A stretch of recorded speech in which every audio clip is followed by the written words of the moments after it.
Okay. So, welcome to my official author podcast. My name is Dr. Jennifer Lowry, and today I have the honor and just the immense pleasure of welcoming my dear friend Pooja Chilukuri back on the show. Guys, this is Pooja.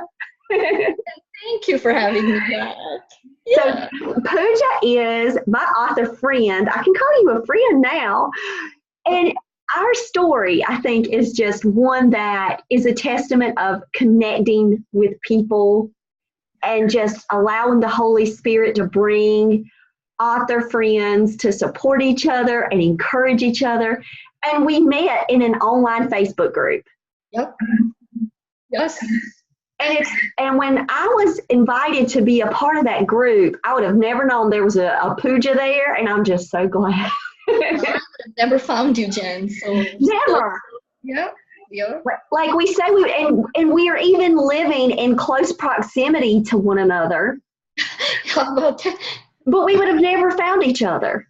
I truly believe that Facebook group was instrumental in that experience. Yes, and Diane Anita, I am so grateful to her that she thought about connecting the two of us. Yes. I'm telling you. So now Pooja has written, look, guys, Unveiling Jesus. You guys know.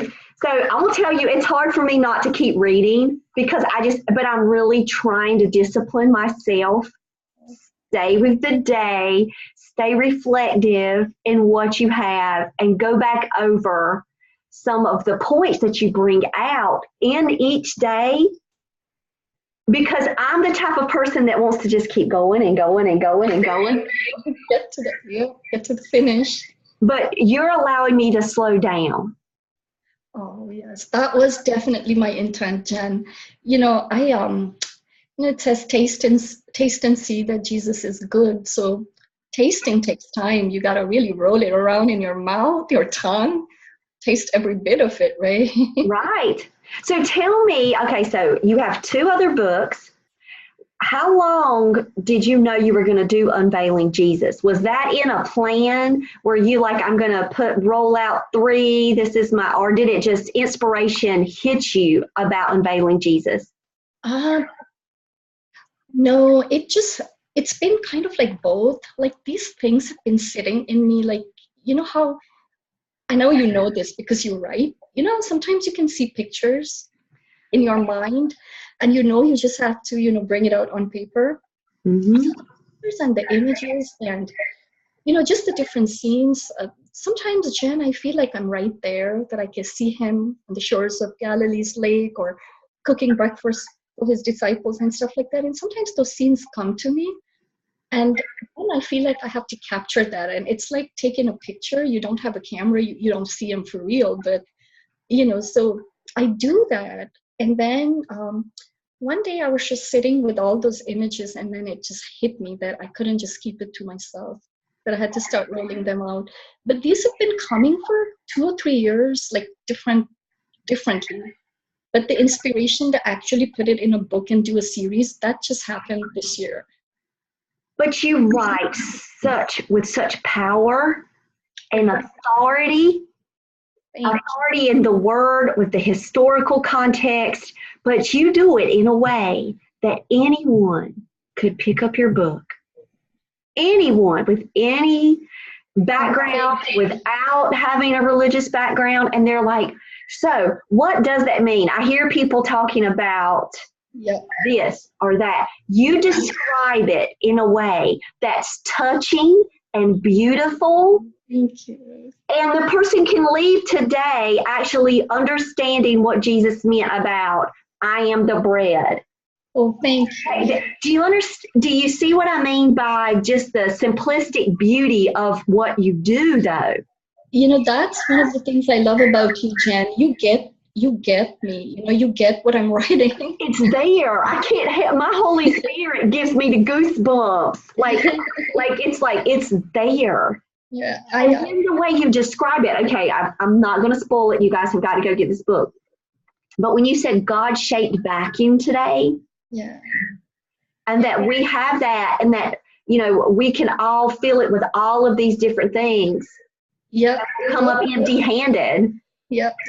That was a quote. I think that was a quote from Pascal I Yes. read a long time ago. And it stayed with me because for my life, that vacuum was so long. And it was long even when I was in church, like I still had something missing so deep. So being able to see Jesus is the thing that was so satisfying to my inner being. So I just, I guess I just fell in love with him at some point. Yes. So, We have the rest of our lives yeah, with Jesus and then eternity with Jesus. yeah, yeah.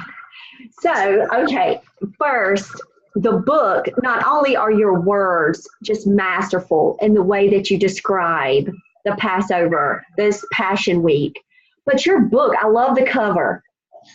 Oh, the cover has this little story, Jen. So, first, I showed your cover to Eli, and I'm like, Eli, look at the glossy. Look how beautiful. Look at the pic. So you got to tell me, like, what was your process behind choosing the cover? Because today we talked about we were going to go behind the scenes of the book self-publishing world for everybody's out there going, how are they doing this? Yep. Pooja, to me, I look to you and I look to the quality of your work and I go, Pooja's the expert. So now we're hearing from an expert on this because I'm holding one in my hands. No, the formatting is gorgeous. Formatting. So let's start with the book cover. So talk to me through this process and let all the listeners know kind of like how that worked for you. Yes, absolutely, Jen. One of the things is that I am on a bootstrap budget because the books keep coming. So, if I'm going to write 10, 15, 20, I don't know how many, I cannot afford to be spending like thousands of dollars on each book. I would be bankrupt. Right. We know what teachers make, right? Yeah. We do. So I needed something where I could bootstrap the whole thing on like a shoestring budget. Mm-hmm. When I first started my publishing journey, all the quotes that I was getting from people that were willing to help me put a book together was in the order of like thousands of dollars. And that is just not possible, No. I don't know. I think I really want to give a big shout out to Marilyn Shannon and Diana Needham for running the self-published group on Facebook. And they have taught me such valuable things, The whole of last year, I spent learning. I felt like I was in a school. We had these workshops. And so doing the one book with Diana taught me a lot. So once I learned, now I wanted to practice on my own and try to do this book on my own, right? Mm-hmm. So I found someone on Fiverr that is very reliable and does a really great job with the cover. So if you have author friends that are looking to get a cover for like $25, you have to trust me, like cover can be like 800, 500, 1,000, 2,000. So 25 it's nothing. Right. And I found a good person to do it, a very reliable person. So he's my cover guy now. He's going to be doing all my covers in the future. And I go to Pixabay because somehow I find like, the pictures have to be like royalty free and free to use and all that. So the pictures I usually find on Pixabay. And the story behind this particular picture is that, yes, because my passion is to unveil Jesus without religion, if that makes sense. So I didn't want to use any symbols that were religious, but I wanted it to represent Jesus. The Jesus that I have been experiencing and feeling and walking with for the last 8 or 10 years is been so different from the Jesus that I knew in church. So I didn't know how to represent him. And when I saw this feather, it just like vibrated and resonated in my being because he, to me, has brought that light-heartedness in my life, Mm-hmm. My burdens are gone. And I feel light in his presence. So the feather represents that. Oh, I love it. And so now that I know the story behind the feather, I love the cover even more. Oh, thank you, Jen. Yeah, it's my heart in that feather, That's how I feel so light in his presence. And so as soon as you saw it, you're like, click, this is the one. This is it. Like it was love at first sight. Yeah. How long did it take you to find it though? Were you constantly looking? Were you? You have to get very creative with the keywords that you put in. There, okay. Yeah, 'cause Yeah. I was striking out. I tried to do that one night and I spent so many hours just looking up Scottish images. I was striking out. Yeah, Yeah. creativity is key then. I'm gonna have to get back on there. Yeah, it's very key because what happened was I didn't want religious symbols.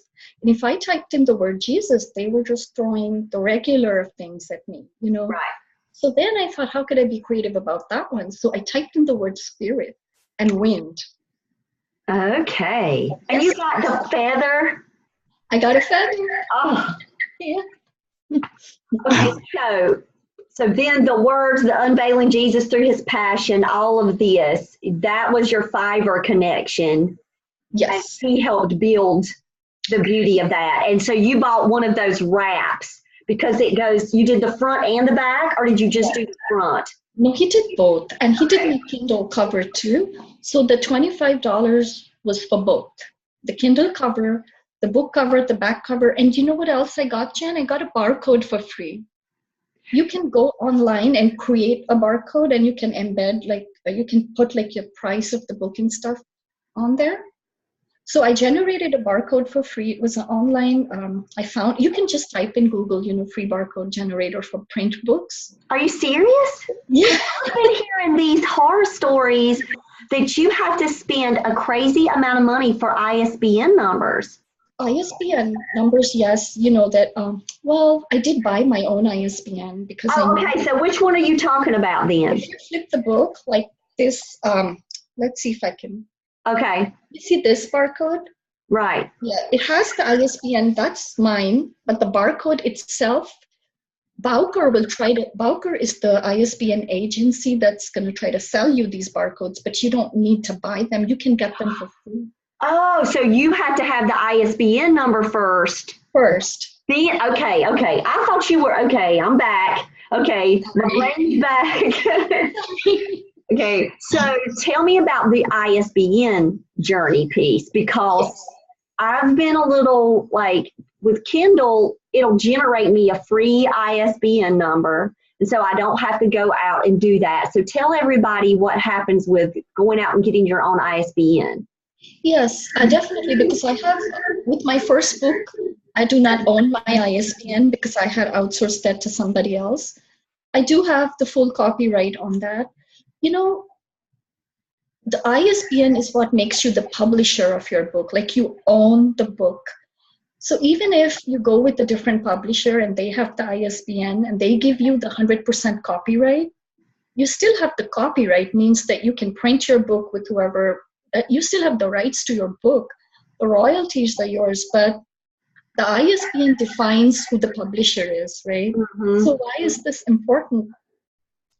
I think if you're really, really bootstrapped and don't want to spend that money on the ISBN, it's okay, I think, to go with like Amazon or Draft to Digital or somebody like that. But what you lose in the process is the bookstores are going to look at them as the publisher.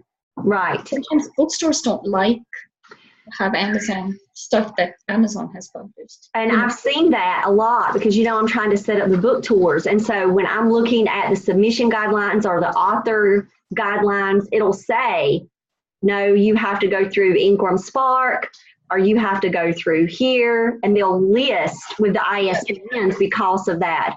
Yep.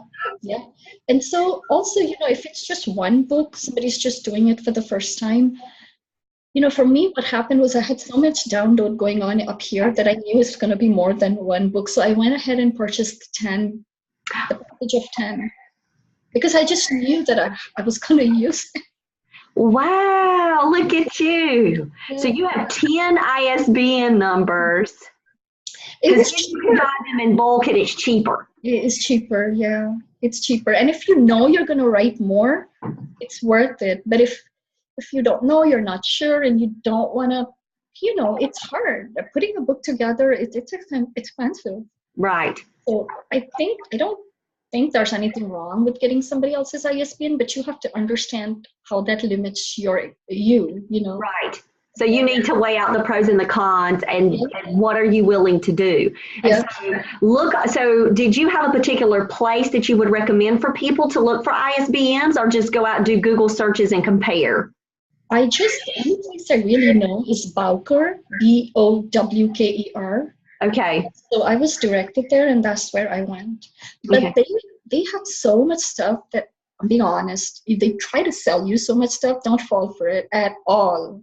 Well, that happens with any of those sites. Like any of the sites that I'm going on, you're always getting those emails for limited time only. You can get this for 50% off or this or that, and it's extra things. And I keep going. I have to, like you say, when you've got a budget and you've got to figure out what can you spend, what do you need. So when you set forth with this book, did you say I have a particular budget, or did you just let it be what it was and just go for it? No, no, Jen, I didn't have a budget because I was so, my first book, I was working, so I was, happy to spend the money because I had a good paycheck back then. It was been 5 years or 4 years. So that one, it crossed a couple of thousand, and that horrified me because I knew that I couldn't keep doing that. So I wanted to do it like, it's a tiny book, so I didn't want to spend too much. I wanted to keep it under 150. Mm-hmm. And I was able to meet it. Well, it's a small book, but it has a lot of power. Thank I will you. say. And having this journal for 7 days, it's like when you leave the lasting question, okay, I'm not supposed to do this. Eli tells me I spoil stuff, but let me find it. Okay, I'm going to go find it. And it says, will Jesus be seated at the head of the table? You remember that one? And then Yes. you ask, and then I'm not going to keep reading it, so you guys got to get it. But then it was like, what do you think? Yeah. Like when you put that last little question there, like that stays with you all day. When you do your devotional in the morning, Thank you. those thoughts, so yes, it is a smaller book than your other book, but it has a lot of power and good teaching. Thank you, Jen. In a relevant way.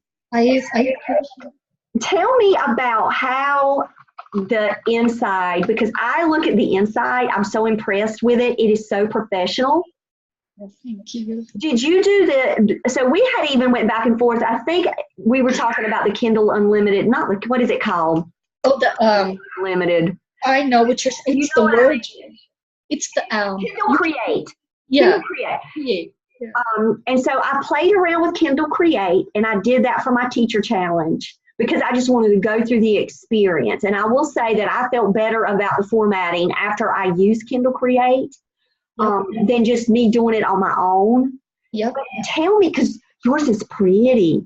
So pretty. So tell me about the formatting piece, because I think that's one thing when people talk about self-published books. Yeah. You can pick up one. I like some of my devotionals, they look like I typed them on Microsoft Word because I did. And and they're coming from my heart and they're there. But then you pick up your book and it is so professionally done. Thank you. Jen, I really struggled with whether I wanted to get it professionally done. I did get it professionally done. It's good. And it was so reasonable, the price was. And it's Diana Needham, she helped me. She helped me get it done professionally. And she's really a good resource if you want to, even if you go to the self-published group, I'm sure there's stuff there. But Diana, I reached out to her personally and directly. And so she helped me. I think she has a team that does that for her. Let me tell you, though, what led to that. So because it was a small book, and at first I thought I wasn't going to invest in the formatting for this one, I worked with her last year for my second book. But I thought, this is just such a tiny little book. Let me do it myself. And that was a nightmare. Why did you think it was a nightmare? Just the fonts and trying to set it and everything? So with my books, if you've noticed, I have a chapter, then I have a heading, then I have a subheading, and then I have that clip art. Now, if I was writing a novel where it just have a chapter number and nothing else, right? Or if I was writing with a chapter title and just the body, I think the things like that you can use, like the free stuff, like there's templates. You have book writing. I downloaded some free templates. They were in Microsoft Word. but they were formatted. They were pre-formatted already. So all you have to do is, I'll share them with you. I will send you an email. All you have to do is just write in it, right? When I started cutting and pasting my stuff into those things, I lost a lot of the formatting, because the way my book is, I have like I said, I have too much information in the heading. No, it's good. I like it. And so that's why it became a nightmare for me. I think if I had a much simpler, just a text and a number, it would have been fine. And then I realized I was going to make it a series. And one of the things they say when you're going to brand yourself is that there needs to be some sort of a consistency, right? Yes. So then I realized very quickly that if I'm going to be writing these similar kinds of books, I wanted the audience to get a similar feeling. They know it's my work, because it's not just the writing, it's the artwork also, right? Right. And so that's why I chose to get it done professionally. And I've told Diana already that the second and third book, I'm going to have to use her. Same thing. Yeah, because I'm telling you, hats off to the team that did that, and for you, connecting back with them, because it looks really good. Even down to okay, I love the font. So when you sent your draft to them, did they edit, or did they just typeset it and fix it and format, or did you have a team to edit and go through? Or did you do all that yourself? All the editing was done already, right? But then what they needed from me, and this is what I love about them, because I get to express myself. I chose the font, I chose the clip art, I chose how everything should look. And so that, I love being able to do that, because that's a true expression of who I am. Right. And then let them take care of the technical part, and then you get it back and say, exactly, that's what I want. I got you. Yeah, it looks really good. Tell me about the editing, because then, we hear about self-publishers.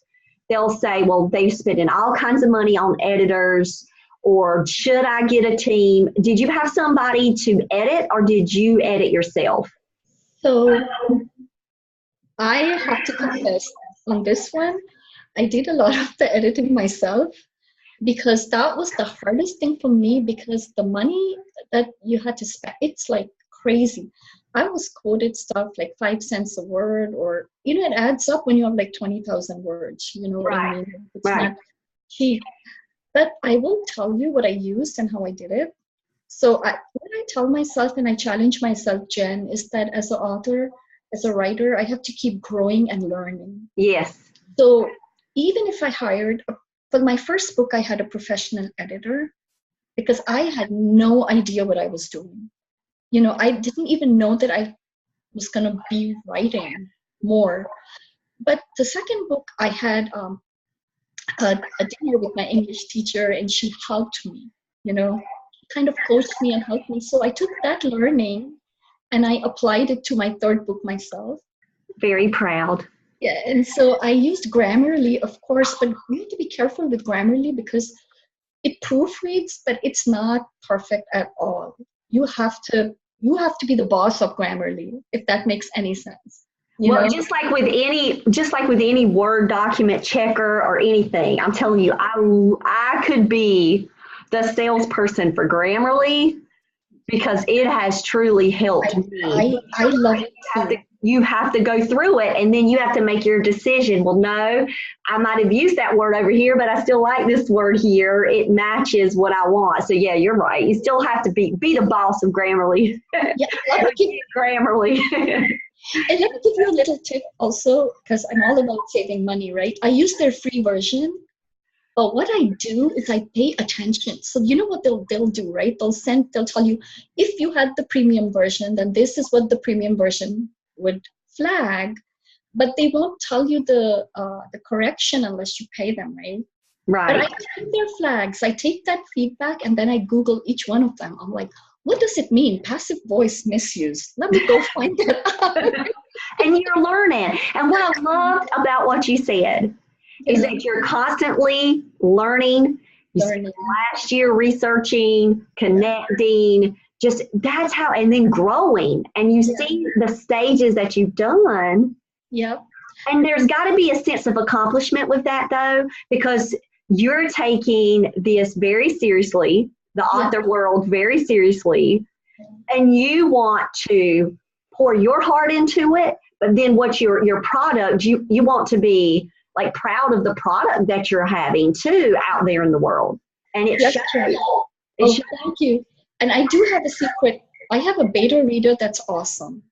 Okay, so, well, going back to Grammarly, I'll tell you, that is one thing I pay for. So I do have the paid version of Grammarly, and it helps me, in my job, because I'm constantly sending emails and writing and this and that. So I did the paid version of Grammarly, and so that is when I had to just say, come on, At some point, yeah. But go on and talk about your beta experience, because now I have a dear writing friend, and we had a beta reading experience discussion. How do you find betas? And so this is going to be excellent to talk to people that just really have no clue how to find a beta reader. Talk them through that. So in my case, Jen, I feel like I got really blessed with a dear friend who's very honest. So she is a very if it doesn't resonate with her, if it doesn't make her cry, she's not gonna pass it. It's like it pushes me to write better. So that's and then with beta reading, I think you need a few different ones from different, like someone that thinks like you, someone that doesn't think like you. Just having a variety helps, right? So of course, if it's in your genre, it's always a little bit easier or better. Yeah, but I think even if it's not, sometimes it's okay to test the waters that way too. So tell me, did you send chapters or did you wait? Like, did you send day by day and have them go through it, since that's the way it is supposed to be lived? Like, it's a lived daily experience? Is that what it is? Yeah, day by day. And we had some discussions about what I was thinking. The thing that I look for the most in my beta reader is, are they getting what I'm saying? And if not, then why not? What am I not doing right? It's all about communication, right? Right. Were they doing any kind of digital communication with you with the beta? Like when you set it up, was it on Google Docs, or did you send them like a Word or a PDF? A Word. You sent them Word. Were they typing on that with you to make notes, or did they wait until later and just share it with you? They would just share it with me. They would just. I've had another friend that did a beta reading for my second book. Also, it was a different friend, and so she had written stuff, but this one friend that I rely on quite a bit, so she just shares with me. And so when you would get that feedback, would you immediately go back to the computer and start revising, or did you take notes of the feedback? Like, what was your process? How did you take in all of that information? If y'all were just talking on the phone, like, I'd be scared I'd miss something. I'd be wanting to record what the beta reader was saying. I write furiously. Like, I was writing down every word they say. Yeah.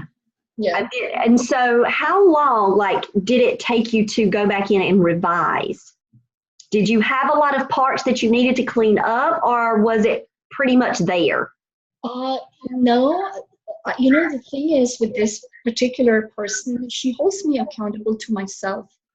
So when she sees that I'm deviating from who I really am, she will point that out. So that sends me into a soul-searching loop. So sometimes the feedback sends me back to the drawing board. And for a couple of these chapters, that's what it was. I had to write them from scratch. Hey, there's nothing wrong with that. That's a part of the process, though, right? Yep. That's a part of that. Yeah. So what advice would you give to people that are just trying to, okay, I've got my rough draft. What would you give them as, how do you even go out to approach a beta? Because did you just call them on the phone? Did you send them an email? Did you? I think the best way is, Jen, and this is very personally just the way I am. I always do it through networking and getting to know people personally, because I just don't know how else to do it. Because the person has to resonate with me also as much as I have to resonate with them. And sometimes that's not possible unless I meet them or talk to them or get a feel for who they are. So that's just my way, but I think you could definitely draft a letter. And if you're part of any group, like us, like that Facebook group that we were talking about, or Goodreads, Goodreads they have communities there, right? So I would definitely, if somebody's looking for a beta reader, and I would definitely go into like these Facebook writing groups or Goodreads or somewhere where they can start getting a feel for and building a network, like a relationship, and then you can put it out there. A lot of writers will do it for each other. Right. And so I think that's a great way to do it too. So what do you think has been like your biggest challenge so far with Unveiling Jesus? Has it been the before, or is it like right now that you know that it's out there and how to promote and do that? Like, what has been like the biggest challenge for you? So I think while writing, the biggest challenge for me was to, Jesus is not, that's a pretty heavy personality we're talking about. So the question was, who am I to unveil Jesus? Like I didn't feel I'm not an expert of Jesus. You know what I mean? Like it's so to battle that within myself, but and the challenge to present him as very personal and very accessible. Yes. Right. And also I was a little nervous that I didn't want to step on like anybody's toes in terms of if somebody has a religious mind. I did, because I am saying later, if you read the book, Jesus as your brother, Jesus as your lawyer, he's just bringing them into real life as all these people. Right. Kind of takes away maybe from the, I don't know, maybe it's not reverential for some people. So I was very nervous about that. But then I just had to be true to what I was feeling. And I said, no, I'm just going to, he was very approachable when he walked on this planet. And so I just went for it, And now that it's out there, promoting is always very hard for me because, I don't know, Jen, that's just something I have to work on. So you said growing and learning, that's a goal that you have. So if you look at the promotion part, like what are specific areas that you just identify right away? You're like, I know I need to grow in this area. You say that's a very broad term though. Like, have you thought through those and maybe narrowed anything down? I have, and I definitely know what I'm going to challenge myself with is just making these letters. Like I loved your podcast, the one that you did on the media kit. And then the publicist, why you're your own publicist, right? Right. So you inspired me quite a bit, Jen. Like when I think of you, I think like iron sharpens iron. That just pops in my head. And I'm just going, this girl, look at her. She has so much to do, but she just keep going, I can't stop. It's like I can't. It's like an addiction to the writing craft and the world because I know how this is my calling. Yeah. And this is the way that I'm serving the Lord. And it's like, okay, I'm a missionary right here, in Clayton, at my workplace, in my life, on the podcast.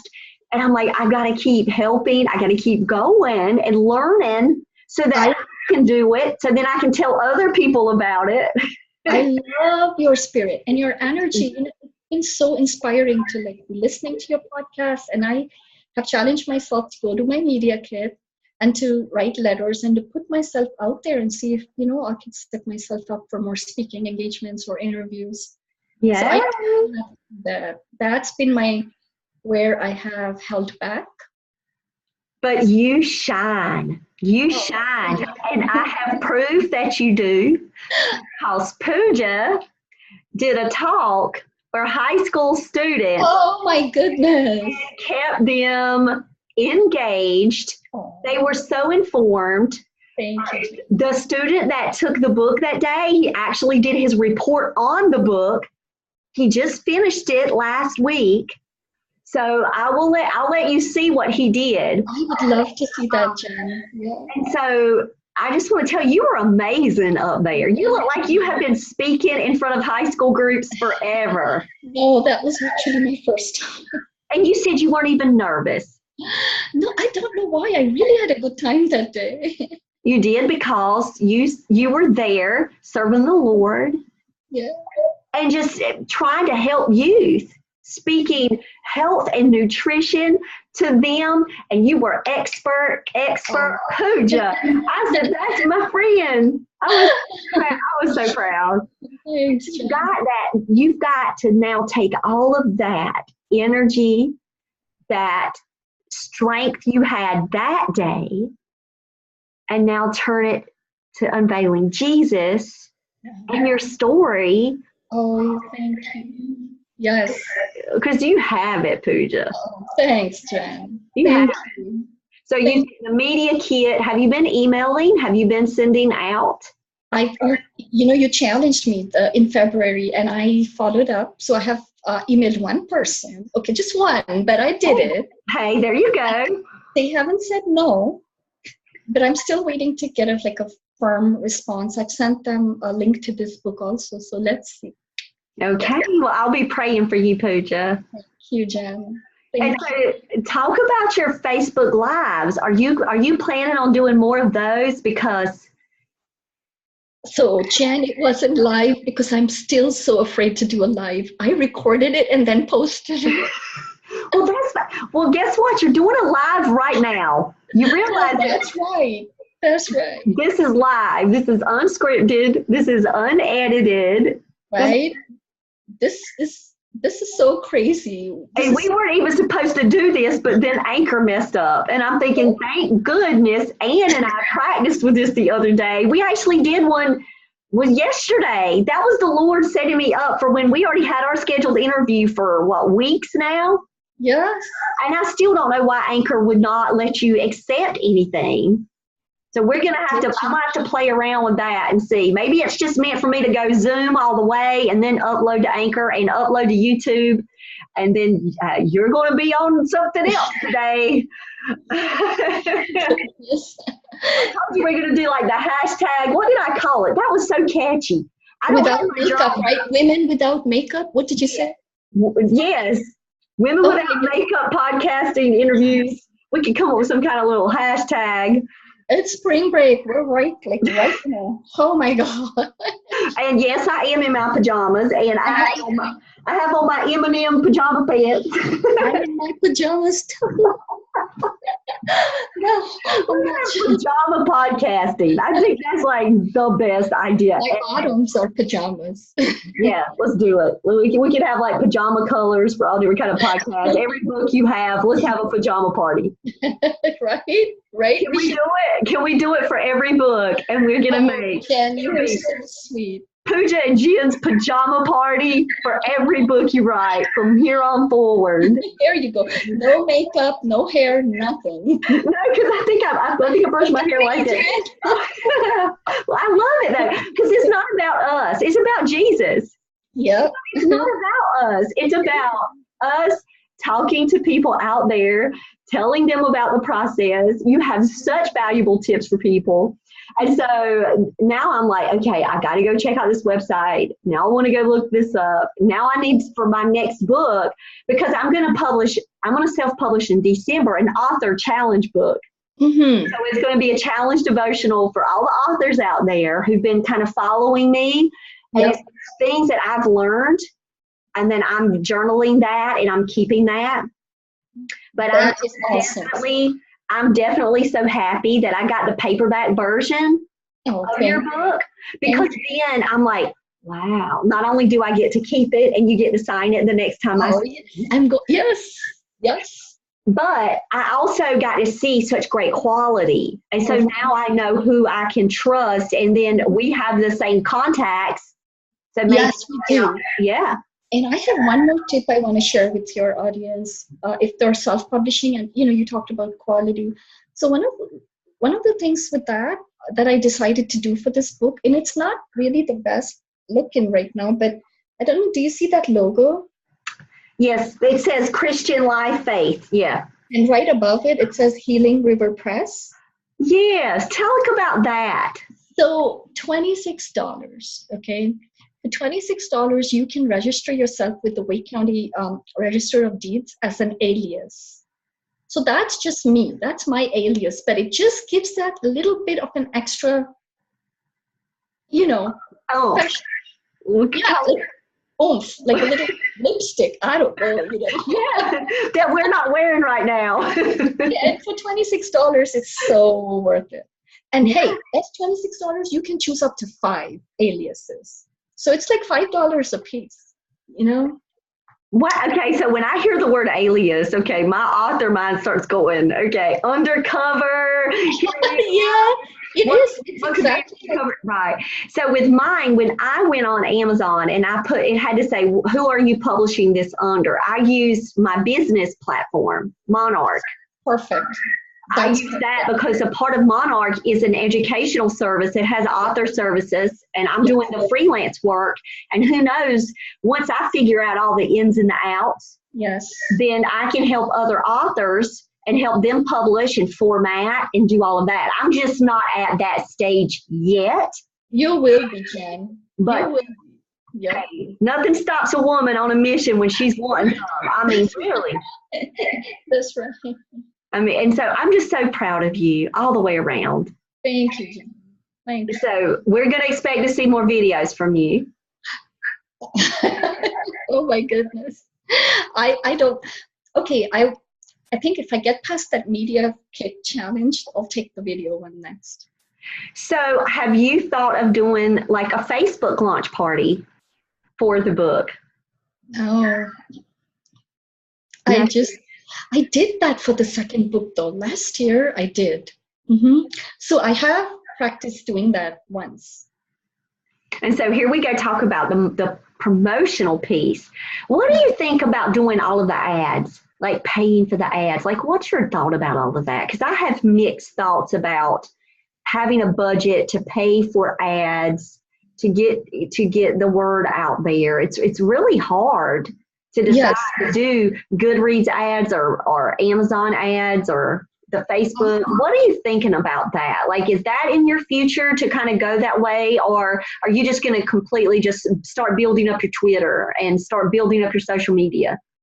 I'm a really grassroots kind of person, Jen. So I'm going to go to the very bottom and just build my community and my relationships. With Amazon ads, let me tell you something. I took a class, so it's not like I didn't try. I took this online class. It was free, but it was like 6 or 7 modules. And they teach you Amazon ads, And one of the things I learned at the end of that was, oh my God, I'm not even going to try. Because of the sheer competition, that's a big ocean with a lot of sharks. Right. And no matter how much money I pump into there, at the end of the day, I feel like it's going to be my network, my relationships, and my community around me that is going to be the bottom line, Yes. With Facebook ads, you may have a little bit more possibility of getting some hits on your book, but I'll tell you, my experience was horrible, and it was my fault because I didn't narrow. I thought, oh, it's a book, so I don't need to narrow my, they have these parameters, right? For the geographical location. So you didn't do North Carolina, you did like. Yeah, and I got so many spammers. Oh my God. Yeah, they hit the hits and then it's gone. Yeah. Yeah, and I thought, this is ridiculous. And I had to land up blocking people for It's not to say that I may not try it again, but because I've really tried, I've explored a lot of different, but every time I go to do it, something just stops me and I feel like, why would anybody buy my book if they didn't know me, But that's because I'm still not, very grassroots kind of person. Yeah. So talking about Twitter, now you're back on Twitter. Yes, I am. And so what gave you that push to get yourself back out there? Because I'm telling you, I love the writing community on Twitter. Yep. If you do the hashtag writing community and you get yourself out there, I see so much that's going on in the writing world, what authors are talking about, what they're saying, just the kind of like the trend of just the problems and things that they're finding solutions for. So I like Twitter. I'm finding more success on how to navigate that than Instagram. Like Twitter, I like just I'll go through that feed multiple times a day just to see what's going on. So maybe that's a distraction. No, well, but I don't know, but I am learning a lot through Twitter, through the writing community. I went to the library and got a book, Twitter for Dummies. I had to because I feel like I'm that dummy, I just don't know anything about it. Now, is this a joke or are you serious right now? Because that's I am serious. It's sitting upstairs in my bedroom. My teenage child will tell you what a dum-dum she thinks sometimes, I just feel like I'm so behind, in so many ways. But we'll catch up. That's what we'll do. Yeah. And I have no clue half the time what I'm doing. Yeah. I just get out there though, and the point is that I'm doing it. Yes. And I'll make up these crazy hashtags. And so it was really, I'm gonna say it was embarrassing, and then it was hilarious at the same time, because I always find myself in embarrassing moments more than you know. So somebody at work said, "Oh, I saw that you were on Twitter." And I'm like, "Oh yeah," and they're young. They're really young. They're like a second year teacher. So, they're all into the social media and how to use it appropriately. They're like, "You realize that when you're making some of those hashtags up, that it does nothing, right? Like you're just, they're not meant to be used like that." And I'm like, "Okay, thanks for the heads up." And so then I started trying to look online, like what are the top hashtags that you can use that actually can connect you with people. Yeah. Like, is that what you were seeing in the Twitter for Dummies? Because I probably needed that book last year. Yes. And that's how I learned that I need to hashtag stuff that's already popular and that is relevant. Yes. And relevant. So yeah. I learned that piece, yes. And I'm experimenting with it right now. I'm not on there all the time, just little by little, definitely.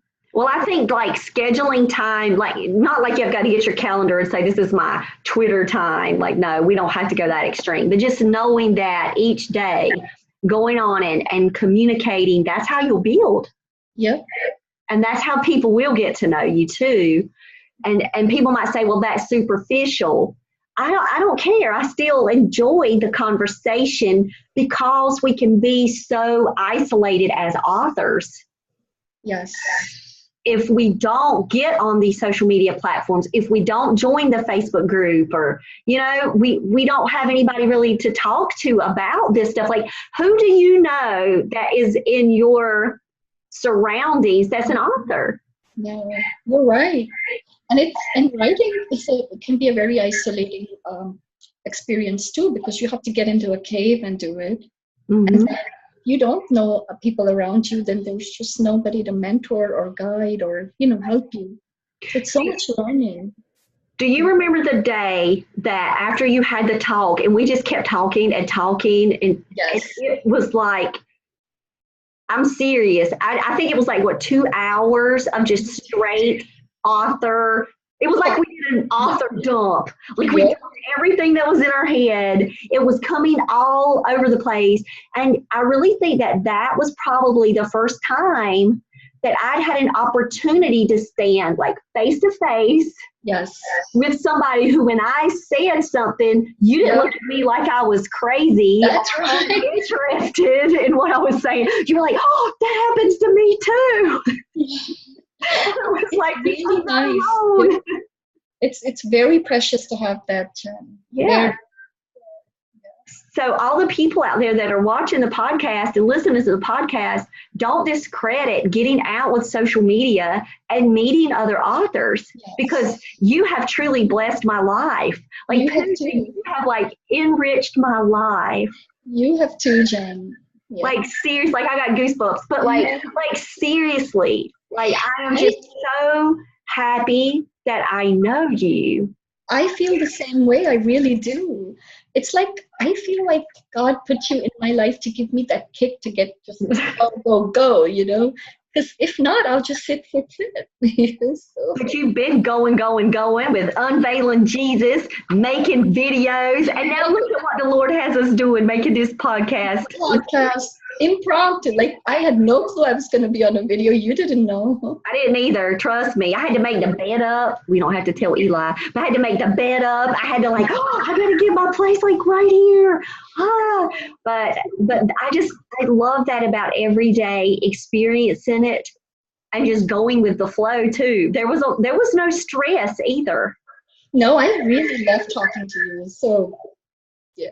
Like no stress. Like if we do things like from our heart, if we write from our heart, yes, if we speak from our heart, and we have the Holy Spirit to guide us in all of these things, in all of our day, it's like it's natural.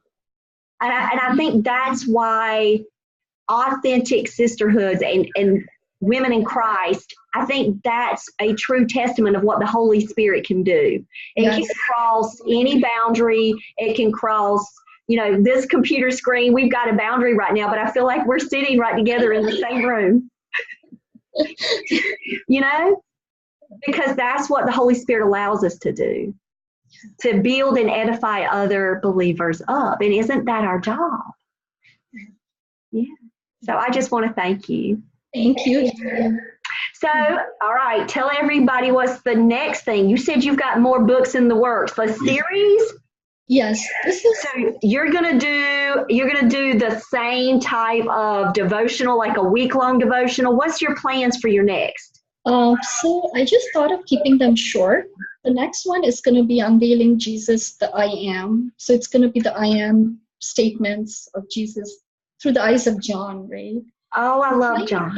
Pictures of him through different people, right? This is through the events of the Passion.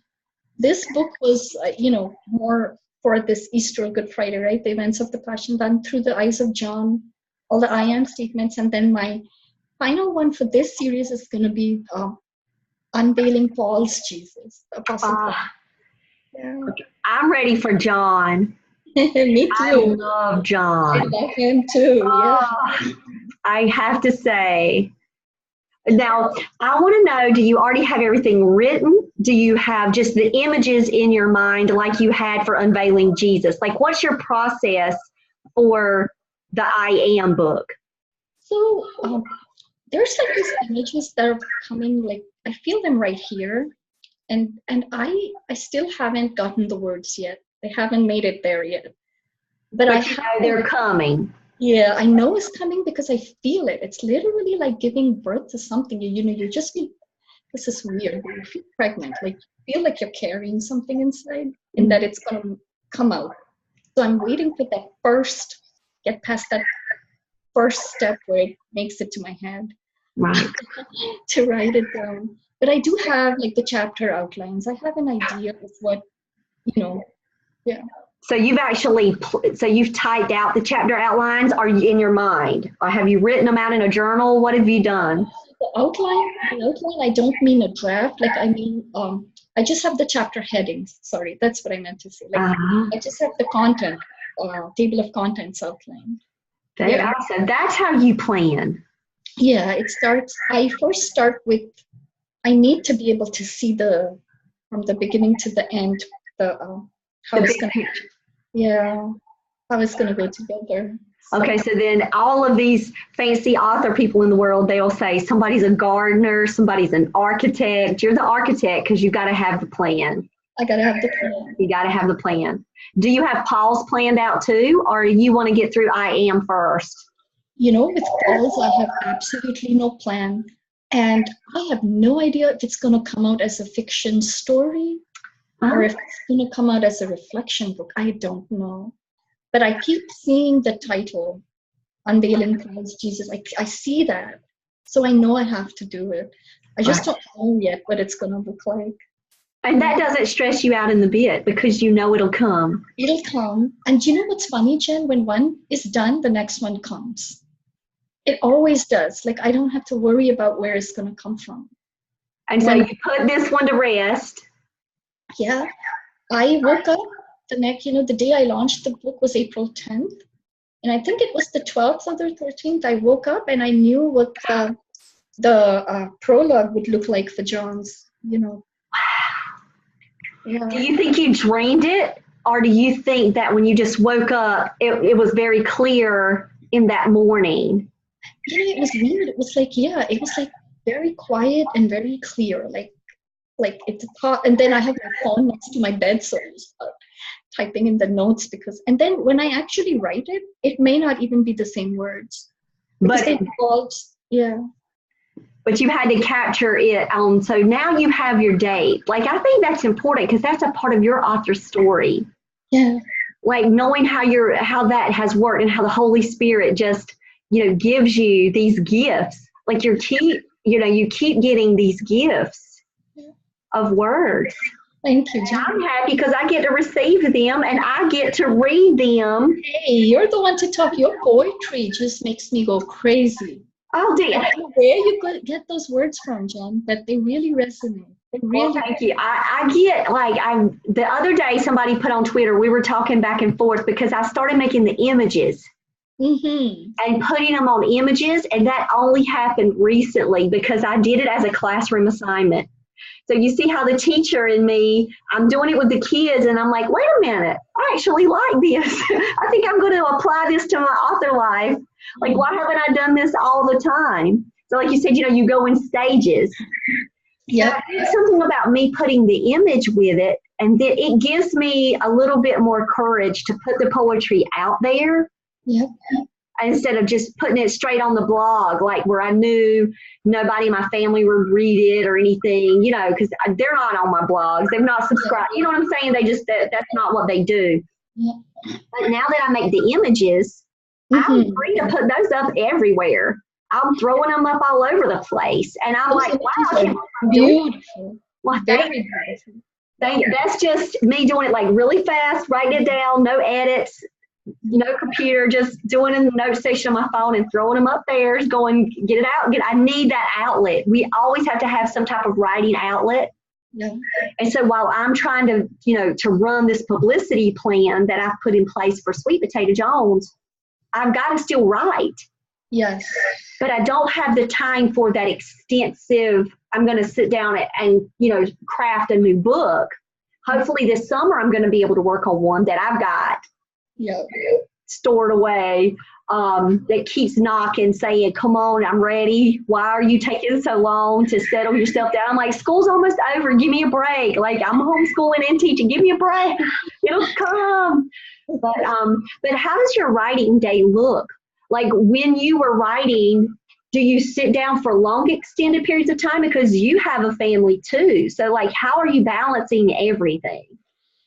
That's definitely very challenging, Jen, because when it comes, it is so intense that if I don't capture it like right then, I'm afraid I'm just going to lose it. So I am guilty of having had days where I was sat for like 5 or 6 hours. And I have to, my husband and children have been so sweet. When they see that door is closed, they know what I'm doing. So you have your office space. You have your office. Yeah, because I have set it up for my nutrition consulting. So this is where I sit and write also. So I have been guilty of that. I do feel bad when I'm done. I'm like, oh my gosh, I was supposed to do this and this and this for the family, But also there are times when because if you lose balance, like if I'm writing too much and I'm not spending enough time doing for my family, then I lose the balance within, and then I start getting restless. Right. That's not good either, So then I will actually pull away for a while and make sure everything else is balanced, and then come back to it. Right. But I think that's a struggle that writers face. Yeah. When do I have the time? How do I manage? And then if I get the time, am I using it wisely? Yes. And that's been a challenge, but I'm learning. And I think the more we write, the more it's easier with time, right? And it's very frustrating because the most creative times are in the shower, while I'm driving, while I'm cooking. I can't write, Right. So that's when you're talking with other people about your book, is it easy for you to talk about it, or is it very difficult for you to express that you're an author? Like, do you go around doing that? Do you carry around the book in your purse? I mean, You know what, Jen? You're the only one that I am so happy. Like when I talk to you and I connect with you, that's the only time the author side of me comes out. You know, everywhere else I go, I talk, people give me this 30-second elevator pitch, talk about yourself, talk about your business. I'm always talking about my nutrition stuff. Like I cannot even bring those words to my, out of me that I'm an author. I just can't even form them. So that's what I'm going to be praying for you. Thank you. For you to be able to say, I'm an author. And so you start the conversation with that author identity. Yes. And then go. And then if the person received that word author and they're interested, they'll say, oh, tell me more about your book. That's right. Listen, do you know why I'm challenging you with that? Because guess who else needs to improve in that area? Uh-huh. Yeah. So we're going to hold each other accountable. Yeah, I think we need to. Yes. I said the other day on the podcast, we need to get one of those shirts that says, I'm an author, be careful, you might be my next character. Like, have you seen those funny ones? And that way you don't have to say anything. You can just walk around with a t-shirt. We need to design one for ours. I know. Let's think of one. I want to make a t-shirt anyway. I do want to have a t-shirt. I had a speaker at the school, and he had t-shirts, and he was throwing them out. The kids were following him on the sites. He got so much excitement out of t-shirts with teenagers. I'm like, I'm about to go on a book tour. I need some goodies like that. I need some t-shirts, some hoodies. So yeah, I've been praying over a t-shirt line anyway. Let's make one with some kind of author saying on it. Awesome, Jen. That would be. I've been praying for that for a while. I actually did a podcast about just the t-shirts. So yeah, you never know. Let's get us one, because I have a very difficult time, and I felt like you did too. Yeah, I do. I really do. That's a part of me that if I didn't put my books out there in Facebook and other places, people may not even know, And so that's why you need to put your presence out there more. Yeah. Because you are a wonderful writer. Oh, thank you, Jen. You are an author.